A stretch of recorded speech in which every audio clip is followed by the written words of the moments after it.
Alors, rebonjour à tous, bonjour à tous. Je pense que cette fois-ci, ça sera la bonne de se connecter. Donc, nous avons eu un gros problème de connexion sur YouTube, sur Facebook. Et nous sommes là maintenant, ici, de nouveau connectés pour parler de notes de la part du Seigneur sur ce thème qu'on appelle les lieux difficiles. Effectivement, ça a été difficile pour nous connecter. Amen. Vraiment, je pense que cette fois-ci, vous me voyez à l'endroit. Si vous pouvez mettre dans les commentaires si vous me voyez à l'endroit. Donc voilà, cette fois-ci, invite la personne, invite les personnes, invite autour de toi. Nous allons réellement parler des lieux difficiles aujourd'hui. Nous sommes toujours dans notre grand thème de l'année de victoire. D'ailleurs, le Seigneur n'arrête pas de nous donner la victoire à chaque instant, à chaque moment, à chaque étape de notre vie. Le Seigneur nous donne la victoire à chaque fois. Et nous bénissons le Seigneur pour cela, mais nous sommes toujours dans notre grand thème, l'année de victoire, mais notre thème d'aujourd'hui, le grand thème c'est le thème de l'année, mais notre thème d'aujourd'hui c'est les lieux difficiles. Vraiment les lieux difficiles, ce thème est fort combattu, je ne sais pas pourquoi, parce que nous avons eu un problème de live. Je ne sais pas si quelqu'un peut ne fût-ce que me signaler que le live est au bon endroit. Et puis voilà, donc voilà, on me dit que tout est bon, alors nous partons, nous commençons. Seigneur, nous te bénissons. Ça a été difficile, mais nous sommes là. Et nous te rendons gloire pour ce moment merveilleux que nous allons passer avec toi. Toi qui es digne de louange et de gloire. J'ai la vision d'un enfant dans le ventre. Je ne sais pas pourquoi. J'ai les yeux fermés, mais j'ai la vision d'un enfant dans le ventre. C'est comme si tu disais que quelque chose va naître maintenant. Je vois un enfant en train de grandir. Hein? Je vois une forme de grossesse. Un enfant en train de grandir, comme si cela allait sortir. Avec toutes les difficultés qu'il y a quand un enfant sort, mais c'est toujours la joie après. Parce que toi, tu dis que ta bénédiction ne se fait suivre d'aucun chagrin. Alors, Père, je sais qu'en ce moment, cette gestation va donner naissance à un enfant et qui sera une bénédiction pour nous tous. Que ce message d'aujourd'hui touche les cœurs, transforme et fasse du bien.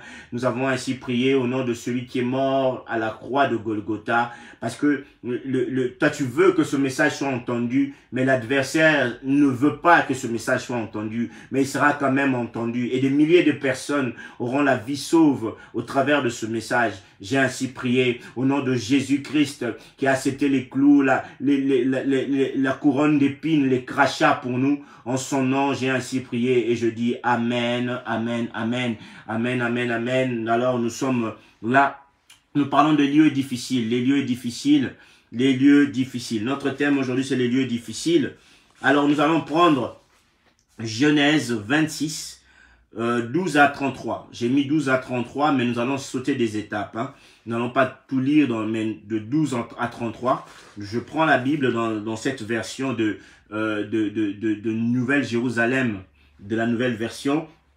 Je lis ceci dans Genèse 26, du verset 12 au verset 33. Ça fait une grande lecture. J'aimerais lire déjà, on ne va pas dire tous les versets, nous sauterons petit à petit certains versets. Ça sera les trois versets que nous allons lire aujourd'hui. Et puis nous allons partir dans le développement de ce que moi j'appelle un enseignement exhortation. Donc une exhortation qui s'avère être un enseignement en même temps et qui va faire du bien à une personne. Est-ce que quelqu'un le croit? Est-ce qu'on peut dire Amen tous ensemble? Alléluia. Gloire à Dieu, qu'il soit digne il est digne de louange notre Dieu. Et nous lisons.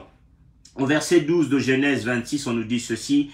Isaac s'aima dans ce pays et il recueillit cette année-là le centuple car l'Éternel le bénit. Ça commence très bien. Hein? Et, hein, Genèse 26, 12 à 36, à 33 plutôt. 12 à 33, mais nous n'allons pas tout lire. Hein? Nous lirons certains versets, d'autres nous allons sauter. C'est très important quand nous relisons à la maison par rapport à la prédication. Donc au verset 12, on dit Isaac s'aima dans ce pays, il recueillit cette année-là le centuple, car l'Éternel le bénit. Cet homme devint riche, et il alla s'enrichissant de plus en plus, jusqu'à ce qu'il devint fort riche. La Bible parle d'une graduation de richesse. Et on nous dit au verset 14, il avait des troupeaux de menu bétail, donc de petits bétail, et des troupeaux de gros bétail, ça veut dire tout ce qui est vaches, taureaux, etc., etc. Et un grand nombre de serviteurs, et aussi les Philistins lui portèrent-ils envie. Ils ont commencé à lui porter envie. Tous les puits qu'avaient creusés les serviteurs de son père du temps d'Abraham, son père, les Philistins les comblèrent. et les remplir de poussière. Et Abimelech dit à Isaac, va-t'en de chez nous, car tu es beaucoup plus puissant que nous. Et là, nous sautons, on zappe le verset 17, on prend le verset 18. Le verset 18 nous dit ceci. Isaac creusa de nouveau les puits d'eau qu'on avait creusés du temps d'Abraham, son père, et qu'avaient comblé les Philistins après la mort d'Abraham. Il leur donna les mêmes noms que son père leur avait donnés. Au verset 19, on nous dit, les serviteurs d'Isaac creusèrent alors encore dans la vallée et ils trouvèrent un puits d'eau vive. Les bergers de Guérar querellèrent les bergers d'Isaac en disant, l'eau est à nous. Et il donna au puits le nom d'Essek, parce qu'il avait été disputé. Dans une autre version, on dit, Essek veut dire le mot dispute. Et on arrive, ces serviteurs creusèrent un autre puits au sujet duquel on cherchait une querelle et il appela Sitna, encore une querelle. Alors ici, dans l'autre version, le mot Sitna veut dire séparation. Donc, dispute au point de gros embrouille, hein, Sitna. Et sec, donc dispute, Sitna, ça veut dire séparation, vraiment désordre, on va dire ça comme ça. Et au verset 22, on dit, il se transporta de là et creusa un autre puits pour lequel on ne chercha pas querelle. Et il appela Rehoboth, car il dit, l'Éternel nous a maintenant mis au large et nous prospérons dans ce pays. Rehoboth qui dit, quand l'Éternel est en train d'ajouter. L'Éternel est en train d'ajouter quelque chose. Au verset 24, nous ne prenons pas le verset 23. Au verset 24, on lui dit, l'Éternel lui apparut dans la nuée et dit, je suis le Dieu d'Abraham, ton père. Ne crains point, car je suis avec toi. Je te bénirai, je multiplierai ta postérité. À cause d'Abraham, mon serviteur. À cause d'Abraham, mon serviteur. Ça, c'est le verset 24. Au verset 25, on dit, il bâtit là un autel, invoqua le nom de l'Éternel, il dressa sa tente. Et les serviteurs d'Isaac, ils creusèrent un puits. Isaac leur dit, pourquoi venez-vous? Et ils creusèrent un puits. Ça, c'est verset 25. Au verset 26, nous zappons. Au verset 27, c'est Abimelech qui vient voir Isaac et Isaac lui répond. Pourquoi venez-vous me voir puisque vous me haïssez et que vous m'avez renvoyé de chez vous? Au verset 28, ils lui répondent, nous voyons que l'Éternel est avec toi. C'est pourquoi nous disons qu'il y a un serment entre nous et toi, et que nous fassions alliance avec toi. Jure que tu ne nous feras aucun mal, et de même nous t'avons point maltraité, que nous t'avons fait seulement du bien, et que nous t'avons laissé partir en paix. Tu es maintenant béni de l'Éternel. Au verset 31, nous avons sorti le verset 30. Ils s'élevèrent de beau matin et se lièrent l'un à l'autre par un serment. Isaac les laissa partir et ils les quittèrent en paix. Ce même jour, des serviteurs d'Isaac vinrent lui parler du puits qu'il creusait et lui dirent, nous avons trouvé de l'eau. Et il appela Shiba. C'est pourquoi on donna à la ville le nom de Beersheba jusqu'aujourd'hui. Beersheba qui signifie réconciliation. Amen. Nous prenons le psaume 78 au verset 16. Le psaume 78 au verset 16 nous dit ceci. Du rocher, 78 au verset 16, du rocher il fait jaillir des sources et couler des eaux comme des fleuves. Du rocher il fait jaillir des sources et il fait jaillir des eaux comme des fleuves. Ça c'est psaume 78, 16. Notre dernière référence aujourd'hui, j'en donne que 3. Hein, donc nous étions à la deuxième, maintenant la troisième, la dernière. Encore une petite lecture. C'est Genèse 28, 11 à 15. Genèse 28, 11 à 15. On nous dit, il arriva dans un lieu où il passa la nuit, car le soleil était couché. Il prit une pierre dont il fit son chevet, il se coucha dans ces lieux. Il eut un songe et voici une échelle était appuyée sur la terre, et son sommet touchait au ciel. Et voici les anges de Dieu montaient et descendaient par cette échelle. Et voici l'Éternel se tenait au-dessus d'elle, et il dit, je suis l'Éternel, le Dieu d'Abraham, ton père, et le Dieu d'Isaac. La terre sur laquelle tu es couché, je la donnerai à toi et à ta postérité. Ta postérité sera comme la poussière de la terre. Tu t'étendras à l'Occident et à l'Orient, au septentrion et au Midi. Et toutes les familles de la terre seront bénies en toi et en ta postérité. Voici, je suis avec toi, je te garderai partout où tu iras. Et je te ramènerai dans ces pays, car je ne t'abandonnerai point, que je n'ai exécuté ce que je t'ai dit. Amen. Alors, nous sommes dans le thème des lieux difficiles. Nous avons lu deux histoires d'un père et d'un fils. Nous avons lu l'histoire d'Isaac et nous avons lu l'histoire de Jacob. On nous parle de ces deux personnes, deux patriarches de la Bible, deux patriarches d'Israël. On nous parle de ces deux messieurs, très importants. Vous veuillez m'excuser. On me dit, il arriva un moment que Isaac se trouva dans le pays des Philistins et il commença à s'aimer. Il commença à s'aimer.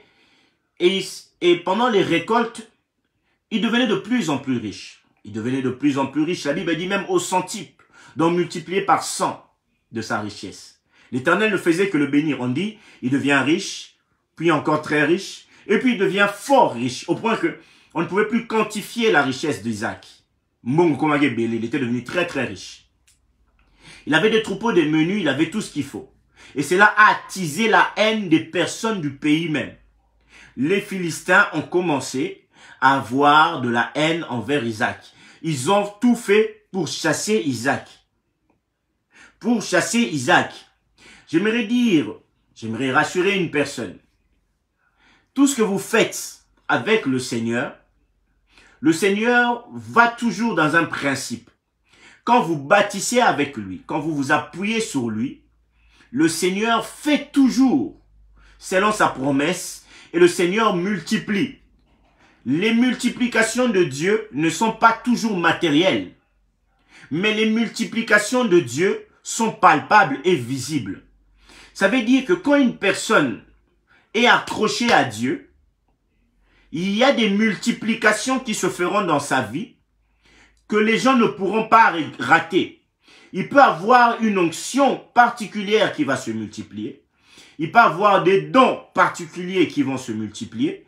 Il peut avoir une grâce particulière qui va se multiplier. Il peut avoir aussi les finances, les enfants, la paix dans le foyer. Vous savez, quand j'ai eu ce message, c'était un moment où je dormais la nuit et ma fille, en tournant, a dormi sur ma main. Et je me suis rendu compte à un moment que j'avais une tête sur ma main et je la bouge, je vois qu'elle résiste, elle voulait rester sur ma main.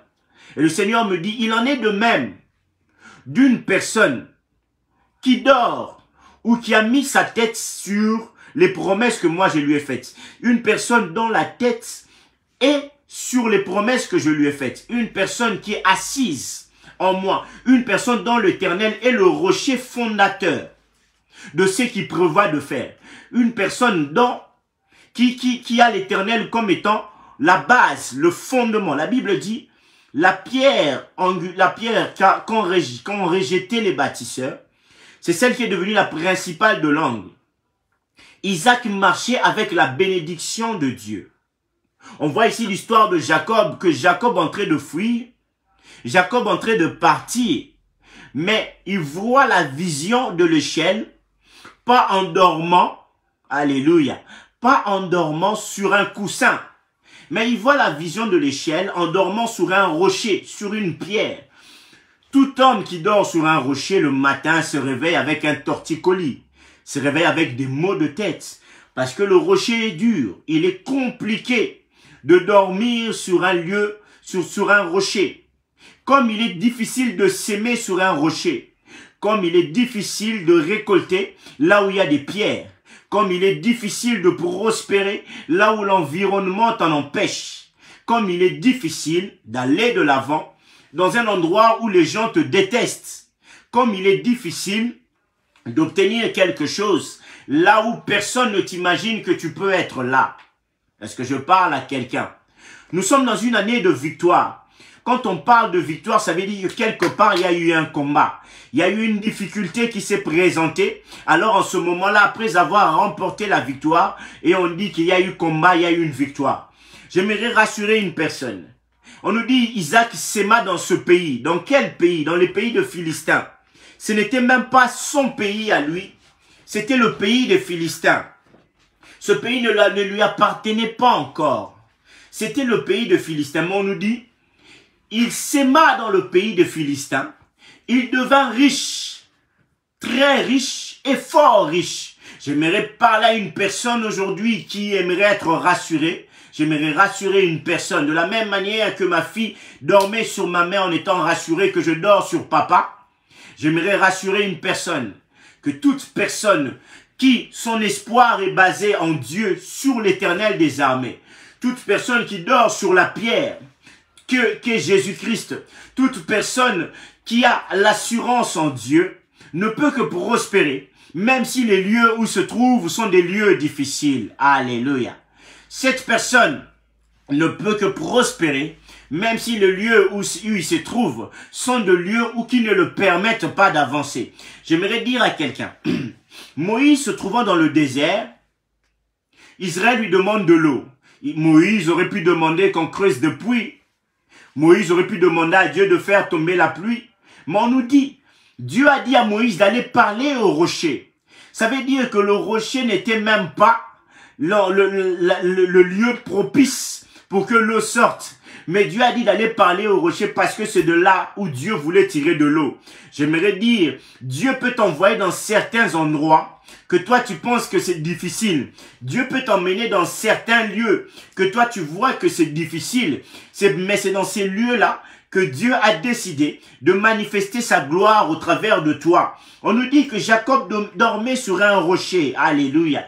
Jacob dormait sur un rocher. Mais c'est sur ce rocher-là qu'il a eu le songe de l'échelle ancrée. On ne nous dit pas que cette échelle était placée, mais on nous dit que cette échelle-là était ancrée dans la terre. Et c'est là qu'il a vu les anges monter et descendre. La connexion entre le ciel et la terre s'est fait sur un rocher. J'aimerais dire, ne néglige pas la parole de Dieu. Ne néglige pas les temps de prière. Mets ton espoir en Dieu, même si tout te montre le contraire. Même si l'âge te montre le contraire. Même si la santé te montre le contraire. Même si les études te montrent le contraire. Même si tu penses et tu crois que tu n'as pas assez étudié, même si tu crois et tu penses que tu n'as pas assez réussi, même si tu penses et tu crois, c'est que toi tu penses et tu crois, c'est parce que toi tu es dans un lieu difficile, tu regardes l'environnement. Mais on nous dit que c'est sur cette pierre-là, c'est sur ce caillou-là que Jacob a eu la vision du ciel et de la terre, des anges montant et descendant. Et c'est là où Dieu est venu le visiter la nuit. Ah, est-ce que je parle à quelqu'un? C'est là où Dieu est venu le visiter la nuit. Dieu est venu voir Jacob et est venu le rassurer. Et il dit, la Bible dit, et voici l'Éternel se tenait au-dessus de lui. Quand vous dormez sur le caillou, sur cet endroit-là, là où, quand les gens vous négligent en disant, regarde cette personne qui passe son temps à aller à l'église. Mais ils ne savent pas que non seulement tu travailles, mais là où tu es en train de travailler là, tu es en train de s'aimer, tu as aussi la prière. Tu es en train de chercher Dieu. Tu fuis le péché. Tu refuses tout ce qui n'est pas bien. Tu t'accroches à Dieu. Ton espoir est en l'Éternel. Même si l'âge te montre le contraire. Ton espoir est en l'Éternel. Même si les choses de la vie te montrent le contraire. Ton espoir est en l'Éternel. Comme tu dors sur ce rocher qu'on appelle Jésus. La Bible dit que tous ceux qui dorment sur le rocher, tous ceux qui viendront se cogner au rocher se casseront. Tous ceux sur qui le rocher va tomber sur eux disparaîtront. Ça veut dire quoi? Quand on vient se cogner au rocher qu'est Jésus, tous ceux qui sont nos appréhensions, notre connaissance humaine se cassent.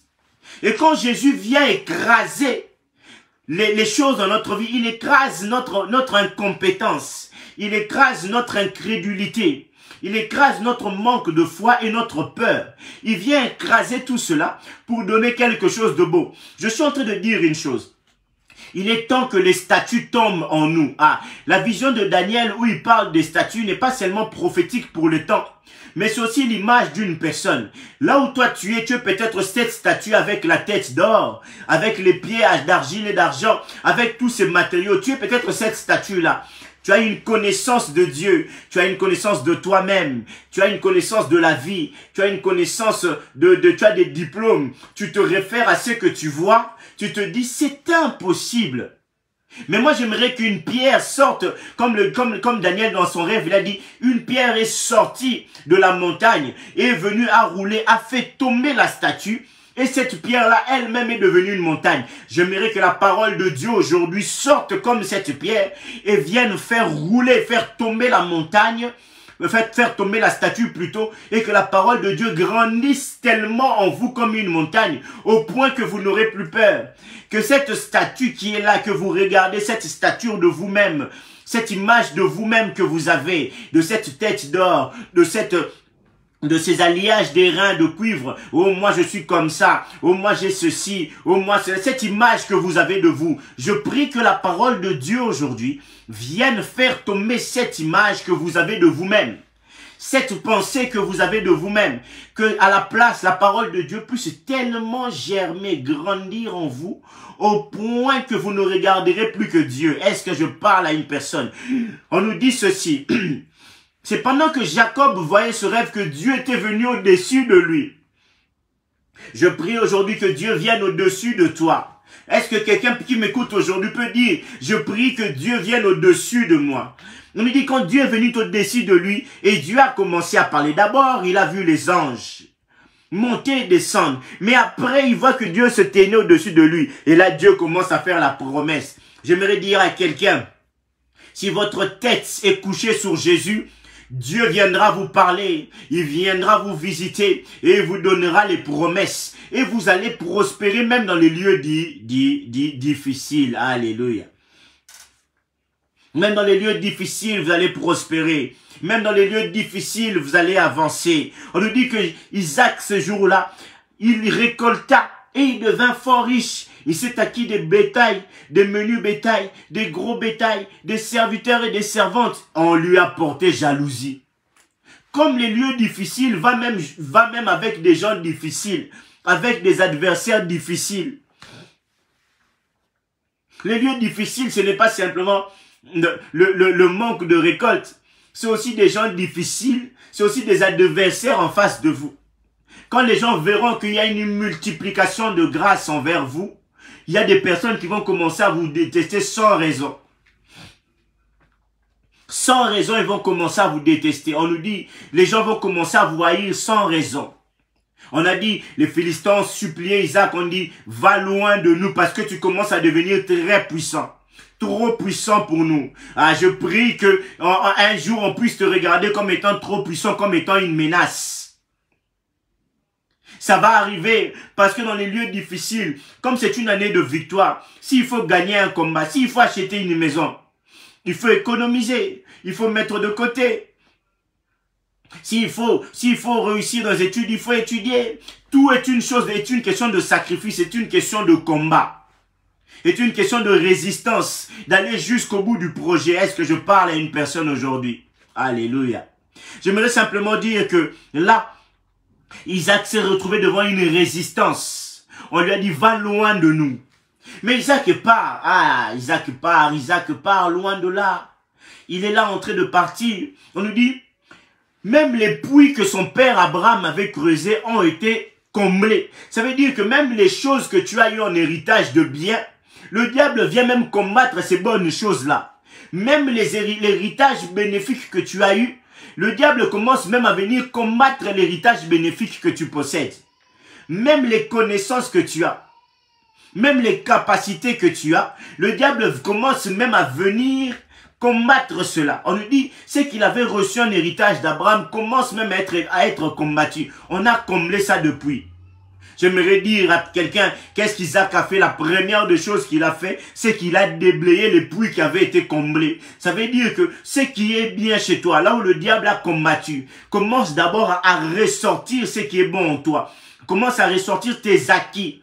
Moi, j'ai cette capacité de faire cela, même si le diable te montre le contraire, même si tu te trouves dans un lieu difficile, même si tu te retrouves devant des adversaires, toi commence d'abord à déblayer le puits. Sors le sable qui a du puits, enlève le sable qui a du puits, commence à retrouver l'eau qui se trouve dans ce puits-là. Alléluia. On nous dit que en ce moment-là, il sortit cela et il leur donnait le même nom. Ça veut dire qu'il s'est attaché à l'alliance d'Abraham. Il s'est attaché aux promesses que Dieu avait fait à Abraham. Quand Dieu t'a fait des promesses et que même si la situation est devenue compliquée, retourne là où il y avait les promesses de Dieu. Rappelle ces promesses-là du même nom que tu les avais données quand tu avais rencontré Dieu. Si quand tu avais rencontré Dieu, Dieu t'avait dit tu vas acheter une maison, mais qu'après tu as des difficultés d'argent et qu'après tu as des difficultés pour pouvoir obtenir de l'argent, rappelle à Dieu, reviens au nom du début. Reviens au nom du début, dis cette promesse était pour l'achat, je vais acheter. Là où Dieu avait dit à l'église, la grande fois nous achèterons, nous revenons aux promesses là. Nous déblayons les puits, nous revenons au même nom et nous disons c'est l'année de l'achat. Là où Dieu t'avait dit en telle année, tu vas obtenir ceci, mais que le diable est passé, il a comblé. Quand toi tu es en train de déblayer le puits, tu es en train d'enlever le puits, tu reviens au même nom, tu reviens au même nom, tu redonnes cela le même nom, tu t'attaches aux promesses Isaac s'est attaché aux promesses d'Abraham. Il est très important d'avoir des alliances familiales. Vous qui avez des alliances familiales, attachez-vous aux bonnes alliances familiales qui sont de Dieu. Si dans votre famille a servi Dieu depuis, attachez-vous aux alliances familiales de votre famille. Et si dans votre famille, personne n'a servi Dieu, entraînez toute votre famille dans une nouvelle alliance avec Dieu. Est-ce que je parle à quelqu'un? Entraînez toute votre famille dans une nouvelle alliance avec Dieu. Revenez à l'alliance et donnez-lui le même nom. Là où c'est pour ça qu'Élisée, quand on lui a dit que le fer est tombé, il a dit montrez-moi l'endroit là où c'est tombé. Il est très important de montrer là où ça s'était arrêté et recommencer à zéro là-bas. Le même nom. Mais comme c'est un combat et que notre thème c'est les lieux difficiles, vous pensez que l'histoire s'est arrêtée? L'histoire ne s'est pas arrêtée. On nous dit ceci, le berger de Isaac a encore creusé de puits. Cette fois-ci, il ne creuse pas les puits que son père Abraham avait déjà creusés. Il a déjà retrouvé l'alliance, mais il va encore plus loin. Il creuse d'autres puits.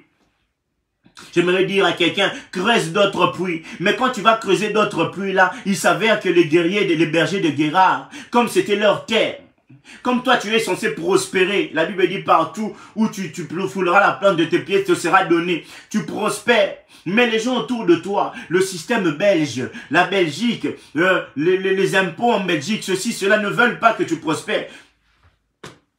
Dans ton travail, tu travailles très bien, mais tes collègues ne comprennent pas. Ils disent comment lui il peut prospérer ici.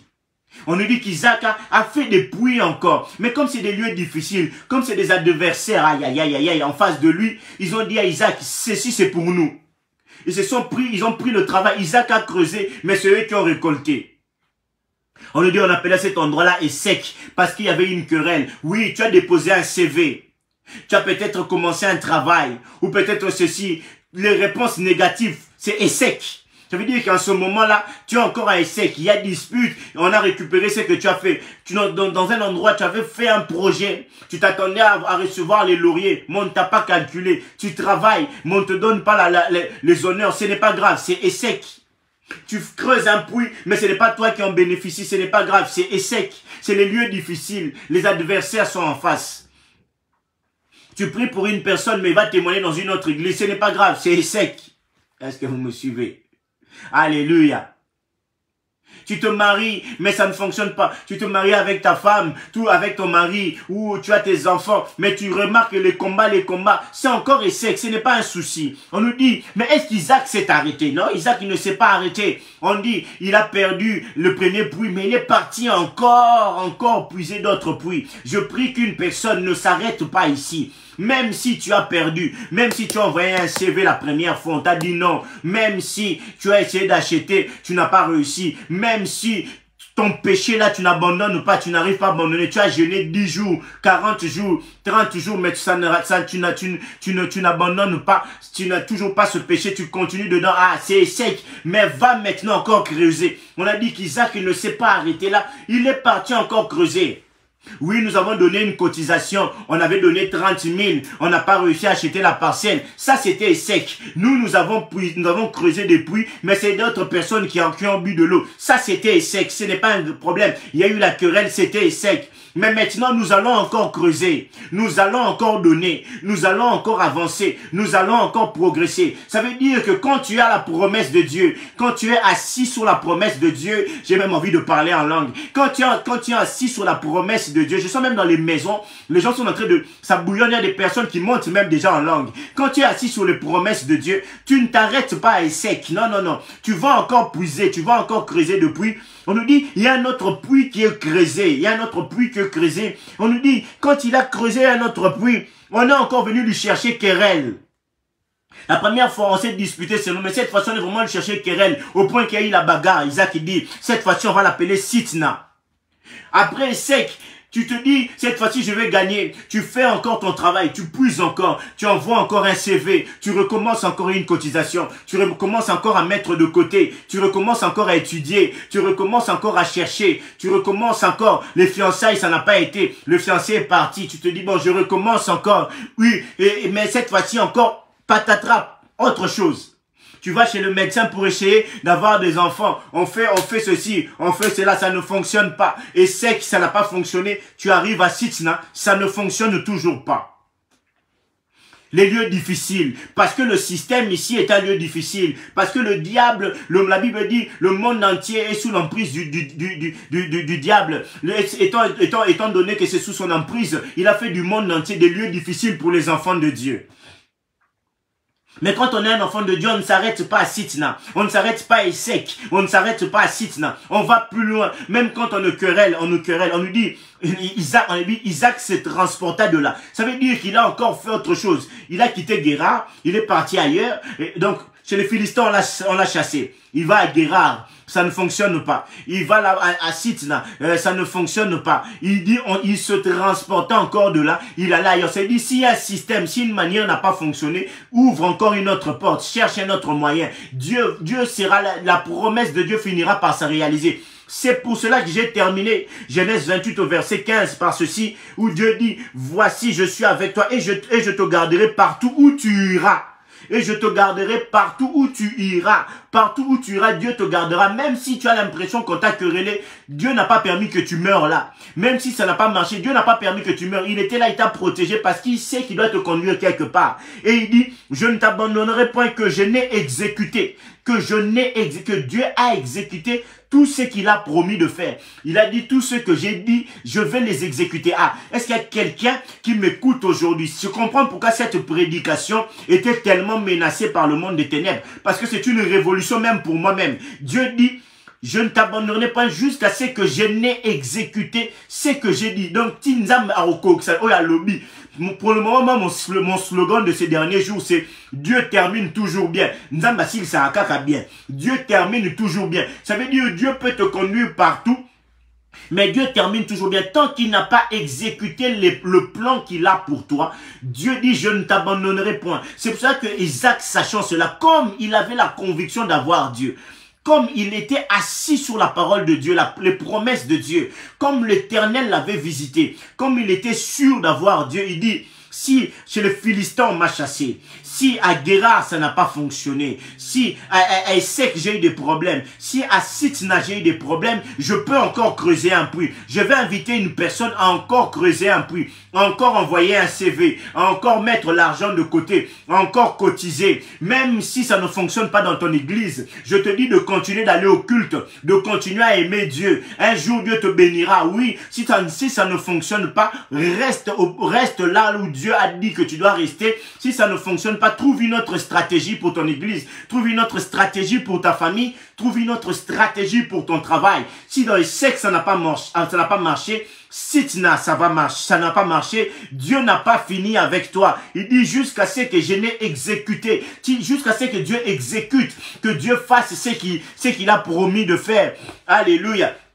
Moi, quand ça n'a pas marché à l'ULB, je suis allé en autre école. Et en autre école, ça marchait. Quand j'ai cherché du travail chez AXA, ça n'a pas marché. Je suis parti dans une autre compagnie. Ainsi de suite. Et Dieu, quand ça ne fonctionne pas à gauche, Dieu te dit continue, persévère. Va ailleurs, recommence à creuser le puits. Recommence à creuser le puits parce que je serai, tant que je n'ai pas exécuté, je continue ce travail-là. Est-ce que je parle à une personne aujourd'hui qui a besoin d'être motivée? J'aimerais parler à une personne qui a besoin de cette motivation, qui a besoin de cette parole-là, parce qu'on nous dit que c'est parce que Dieu a multiplié au centuple les grâces dans Isaac que les terrains sont devenus encore plus difficiles, que les adversaires se sont levés. C'est parce que la grâce en toi est en train de se multiplier. C'est parce qu'en toi, Dieu est en train de multiplier ses dons et ses fruits que les terrains deviennent difficiles. Mais toi, reste en confiance en Dieu. N'abandonne pas le Seigneur. On nous dit ceci. Et après cela, ses serviteurs se transformèrent de là. Au verset 22, Genèse 26, on dit, et il creusa un puits. Il creusa un autre puits. Et on ne lui chercha plus querelle. On ne lui chercha plus querelle. Et il appela cet endroit Rehoboth. Et il appela cet endroit Rehoboth. Car il dit-il, l'Éternel nous a maintenant mis au large. Et nous prospérons dans le pays. L'Éternel nous a maintenant mis au large. Dans une autre version, on dit Rehoboth signifie Dieu est en train de multiplier. Ici, Dieu a élargi. Rehoboth, ici, Dieu a élargi. J'aimerais dire à quelqu'un, ici, Dieu a élargi. Ça veut dire que moi, j'ai mon propre témoignage. J'ai travaillé là, on m'a mis de côté. J'ai été ici, on m'a mis de côté. Puis je suis arrivé dans un endroit où Dieu a commencé à élargir. Ça veut dire, on dit ceci. Il y a un endroit où tu vas puiser, on ne va pas te chercher querelle. Ici, lui-même, il dit, ici, nous allons prospérer. Dieu nous a fait élargir. J'aimerais parler à une personne que dans un endroit où tu vas arriver, Dieu te fera élargir. Dieu te fera prospérer. Si aujourd'hui tu envoies un CV, ça n'a pas fonctionné dans cette entreprise, ce n'était pas le bon endroit. Si tu envoies ici, ça n'a pas fonctionné, ce n'était pas le bon. Il arrivera que ton CV tombera au bon endroit. Et là, en ce moment-là, Dieu te élargira. Dieu te multipliera. Alléluia. Les lieux difficiles existent. Tout lieu est difficile. C'est pour cela que nous devons le conquérir. C'est pour cela que nous devons le prendre en possession. On nous dit que Rehoboth, il dit ici, Dieu nous a maintenant mis au large. Vous savez, ça veut dire quoi être mis au large? Être mis au large, ça veut dire c'est quand vous êtes dans l'eau, on vous met dans l'eau et on vous lâche. Et que le bateau, on ne sait plus le voir. Le bateau est très loin. On nous dit le bateau est au large. Le bateau est au large. C'est quand il n'est plus visible, très bien visible des côtes. Quand même si une personne en nageant ne peut plus le rattraper. On nous dit, c'est être mis au large. Ici, Jacob dit, on ne m'a plus fait querelle. Donc mes ennemis ne peuvent plus me rattraper ici. Ils ne peuvent plus me rattraper ici. Il dit, on m'a mis au large.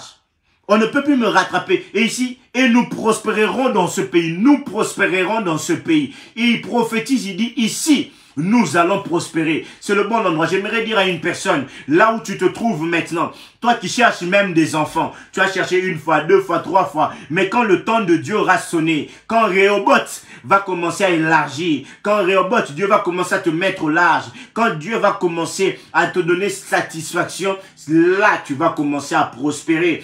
Tu cherches une maison, vous cherchez une salle pour acheter, vous avez économisé, vous avez mis de côté, ça n'a pas fonctionné, mais quand le bon moment de Dieu va arriver, quand Rehoboth va arriver, quand ce moment-là où la querelle ne vous suivra plus, quand vous serez au large au point que vos adversaires n'arrivent plus à vous contrecaler, c'est à ce moment-là que vous pouvez dire, ici nous allons prospérer, et le temps est arrivé, parce que cette année est une année de victoire, c'est l'année de Rehoboth, c'est cette année où Dieu nous met au large, toute l'église, la Grafaï, toute l'assemblée, nous tous, Dieu nous met au large, à Rehoboth ici, alléluia. Et on nous dit, Dieu vient maintenant, comme il est venu pour Jacob, il vient lui rappeler, lui dit, l'Éternel lui apparut la nuit, lui dit, je suis le Dieu d'Abraham, ton père, ne crains point, car je suis avec toi. Je te bénirai et je multiplierai ta postérité à cause d'Abraham, mon serviteur. Les alliances, Dieu rappelle les alliances, Dieu rappelle les promesses. Il y a une alliance dans notre église, il y a une alliance dans notre famille. Et si dans votre famille n'a pas d'alliance, prenez votre famille, faites-la rentrer dans l'alliance. Et Dieu dit, à cause de cette alliance-là, je te multiplierai. Je multiplierai ta postérité. On nous dit, il bâtit un hôtel en cet endroit-là et il invoqua l'Éternel et il dressa sa tente et les serviteurs d'Isaac, ils creusèrent encore un autre puits. Ça veut dire non seulement il a creusé, il est sûr de prospérer, mais il n'arrête pas. J'aimerais dire à quelqu'un, même quand Dieu t'a béni, ne t'arrête pas. Même si tu as les dons spirituels, même si tu parles en langue, même si tu as des dons de guérison, les dons de foi, continue à aspirer, continue à prier. Ce n'est pas en temps de paix qu'on arrête de prier. Même quand nous sommes dans un temps de prospérité, l'apôtre Jacques dit, celui qui est dans les difficultés qui prie, mais celui qui est dans la joie qui chante des actions de grâce. Ça veut dire même quand ça va, continue à prier, fais des actions de grâce. On nous dit ici, Isaac invoqua l'Éternel. Malgré qu'il commençait à prospérer, il invoqua l'Éternel. On nous dit qu'après avoir invoqué l'Éternel, il creusait encore un puits. Toi, c'est moi l'église, tu n'envoies pas de CV, tu n'économises pas, tu ne veux pas étudier, tu penses que c'est fini. Oh, moi, moi, c'est moi l'église, j'attends, c'est moi Yanzambe. Mais Yanzambe, les gars, en creusant, ce qui vient de Dieu passe par le creusement. Tu dois creuser un puits, tu dois chercher, tu dois avancer, tu dois travailler, tu dois étudier. On n'obtient pas les dons spirituels sans prier. Les genoux doivent travailler. Oh, moi, j'attends seulement que Dieu me donne les dons spirituels. Non. Oh, moi, j'attends seulement la connaissance de Dieu. Tu dois lire la Bible. Tu dois prier. Tout s'obtient par un travail. Alléluia. Oh, Dieu va nous donner la bénédiction, mais vous ne cotisez pas. Tout passe par le travail, par le fait de donner. par le fait de donner. Moi-même, je suis interpellé par le fait de donner. J'ai compris ce message aujourd'hui. Rehoboth, Dieu veut nous mettre au large, mais nous devons faire un travail. Continuer à creuser, même quand ça va. Alléluia. Et puis on voit qu'au verset 27, les adversaires d'Isaac viennent. Ces adversaires qui l'ont chassé, les Philistins, viennent maintenant. Quand ils ont compris qu'il était devenu trop puissant, et que malgré tout ce qu'ils pouvaient faire contre lui, ils ne pouvaient plus, ils viennent maintenant pour négocier avec lui. Ils viennent pour négocier avec lui. Ils disent, oui, bon, excuse-nous, Isaac, nous t'avons chassé. La Bible nous dit qu'en Apocalypse, les gens de la synagogue de Satan viendront se prosterner devant toi. Quand ils auront compris que Bandoki, tous les sorciers, les magiens, quand ils comprennent qu'ils veulent détruire ta vie, ton foyer, tes enfants, ils veulent détruire tout ce que tu es de toi. Quand le diable pense qu'il peut s'immiscer, mais que vous ne lui laissez pas l'espace, comme le dit 1 Pierre 5, il rôde, il cherche qui dévorer. Il rôde comme un lion rugissant, cherchant qui vous dévorer. La Bible lui dit, ne donnez pas accès au diable. Et quand il voit qu'il n'a pas eu accès, qu'il n'a pas eu raison de vous, qu'il ne sait plus vous rattraper, parce que vous êtes au large, il vient maintenant s'agenouiller, il vient négocier, il dit ne nous fais pas de mal, il vient maintenant, il dit, il commence à implorer ta pitié, parce qu'il a compris, la Bible dit, même si les difficultés, les problèmes, c'est dans Isaïe 59, viennent comme un fleuve, l'Esprit de Dieu va les disperser. Ça veut dire que même quand ils viennent te combattre, l'Esprit de Dieu vient pour les disperser, parce qu'ils ont compris qu'ils ne peuvent plus t'atteindre, tu deviens inatteignable. Alors qu'est-ce qu'il faut? Il faut négocier avec son Dieu, il faut négocier avec lui, il faut éviter d'avoir des problèmes avec. Il est devenu trop puissant, il est devenu trop grand, on ne sait plus le toucher. Hein? Tous les puits, les abandonne, mais à chaque fois qu'il crée un autre puits, ça fonctionne. Non, tous ils viendront reconnaître la grandeur de ton Dieu. Mais pour qu'on reconnaisse la grandeur de ton Dieu, il faut déjà que toi-même, tu es ton Dieu. Nous sommes les représentants de la personne de Dieu et de la puissance de Dieu. Je voulais dire une chose. Il n'y a pas d'action de Dieu sans la personne de Dieu. Ça veut dire que nous, souvent dans l'église, nous recherchons l'action de Dieu sans la personne de Dieu. Or que c'est d'abord en cherchant la personne de Dieu que les compétences de Dieu fonctionnent. Celui qui a Dieu, celui qui marche avec Dieu, celui qui dort sur le caillou, celui qui dort sur la pierre, celui qui est assis sur la pierre angulaire, celui qui est assis sur Jésus-Christ, celui dont le fondement est Christ. Lui-même, il a dit, tu es pierre, sur cette pierre, je bâtirai mon église. Celui qui est assis sur le fondement de la parole de Dieu, de la prière. Celui qui sait que Christ est le fondement, il sait s'aimer, il sait obtenir parce que Christ est la base de sa vie. Christ est l'essentiel de sa vie. La personne de Dieu en lui crée les actions de Dieu. On ne peut pas obtenir les actions de Dieu sans avoir la personne de Dieu en nous. Parce que nous devenons Dieu et alors à ce moment-là, nous agissons comme Dieu. On ne peut pas agir comme Dieu sans avoir été Dieu auparavant. Est-ce que je parle à une personne? Ce que nous obtenons de Dieu, c'est ce qui se manifestera. C'est pour cela que j'aimerais dire à une personne aujourd'hui que les adversaires d'Isaac, ayant compris que ça devenait difficile d'atteindre Isaac, et que même si c'était des lieux difficiles, c'était des endroits compliqués, mais ça devenait, ils sont venus maintenant voir Isaac pour dire, finalement, Isaac, nous voulons négocier avec, ne nous touche pas, ne nous fais pas de mal, parce que nous avons compris quel est le Dieu qui est derrière toi. Ils disent même, parce que l'Éternel t'a béni. J'aimerais qu'une personne dans sa vie, après avoir vécu avec Dieu, dans les fondements de Dieu, que après avoir creusé, après avoir obtenu le puits, que les adversaires, que dans les lieux difficiles, qu'on reconnaisse que c'est l'Éternel qui a béni. On ne peut pas reconnaître que non. Vous savez, la bénédiction de Dieu ne se cache pas. Même si on dit c'est le fétiche, mais finalement les gens reconnaîtront quand même que c'est Dieu. Les signes de Dieu ne ratent jamais. C'est pour ça que Dieu a dit à David, quand tu verras des pas devant toi, suis ces pas là parce que sache que c'est moi qui suis devant toi. Les pas de Dieu, on ne se trompe pas. La pointure de Dieu est unique. La pointure de Dieu est unique. Les traces de Dieu sont uniques. L'empreinte de Dieu est unique. Là où Dieu est passé, ça se voit. Là où Dieu a béni, ça se voit. La personne qui a Dieu avec lui est comme mon nana. Et moi je dis toujours, quand Dieu est là, Dieu termine toujours bien. Alléluia. J'arrive vers la fin de mon message. On nous dit, Après cela, Isaac a encore creusé un autre puits. Ah, aujourd'hui, on nous demande alors encore que creuser de puits. Va encore chercher. On nous dit, il chercha et il appela ce puits-là Beersheba, la réconciliation. Après que Dieu t'ait mis au large, Dieu fera que tu vas te réconcilier. Beaucoup de gens viendront se réconcilier avec toi, viendront signer alliance. On nous dit, ils sont venus signer alliance. Ton alliance avec Dieu va tellement briller que les gens viendront même rentrer pour venir bénéficier de cette alliance-là. Je parle à une femme, je parle à un homme, je parle à un enfant, je parle à un adulte, je parle à un homme de Dieu, je parle à une servante de Dieu, je parle à un frère, je parle à une sœur, je parle à un mari, je parle à une épouse, je parle à une mère de famille, même pour tes enfants, même pour tes projets. Je parle à toi qui penses que tu n'as pas réussi dans la vie, toi qui commences à te remémorer le passé en disant j'aurais dû faire ceci, j'aurais dû faire ça dans le passé, ça c'est le passé, mais il y a eu des Essek, il y a eu des Sitna, maintenant il y a eu Rehoboth, et après Rehoboth il y a Beersheba, après Rehoboth il y a Beersheba, parce que là-bas les gens viendront se réconcilier avec toi pour rentrer dans ton alliance, parce qu'ils ont reconnu que l'Éternel t'a béni.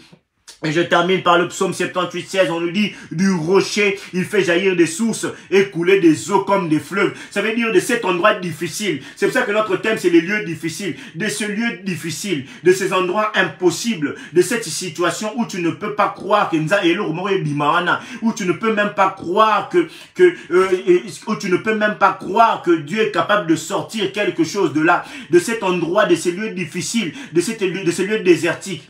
Dieu peut sortir quelque chose de beau de la des eaux. Vous savez, il est le même Dieu qui est capable d'assécher des eaux pour que le peuple passe. Ça veut dire qu'il y a des endroits où Dieu va fermer les portes sciemment pour que toi tu puisses passer par là, quitter cet endroit-là. Il y a des endroits où on t'enlèvera de chez Potiphar parce que Dieu veut que tu puisses passer ailleurs.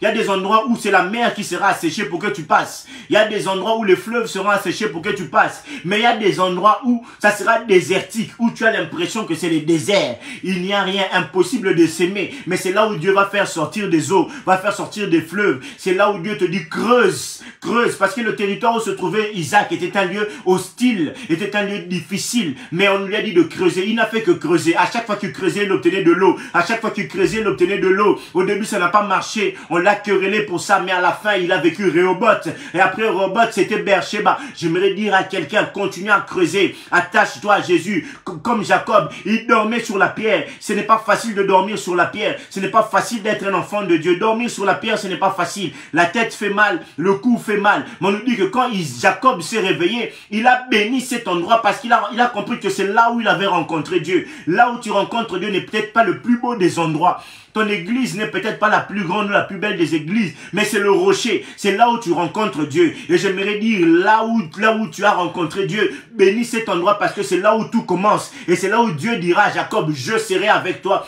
Jusqu'à ce que j'ai exécuté tout ce que j'ai promis de faire, je ne t'abandonnerai pas. Que l'Éternel bénisse sa parole, qu'il vous bénisse aussi. Père, merci pour ce moment, merci pour cette parole, merci pour tout. Les lieux difficiles sont devenus des lieux accessibles pour nous. La terre stérile est devenue une terre fertile pour nous. Les lieux arides sont devenus des lieux bénéfiques pour nous. Je prie que cette parole nous fasse du bien. Je prie que cette parole nous fasse du bien. J'ai ainsi prié au nom de Jésus. Amen, amen, amen, amen, amen, amen. Soyez bénis, que Dieu vous bénisse. Alléluia.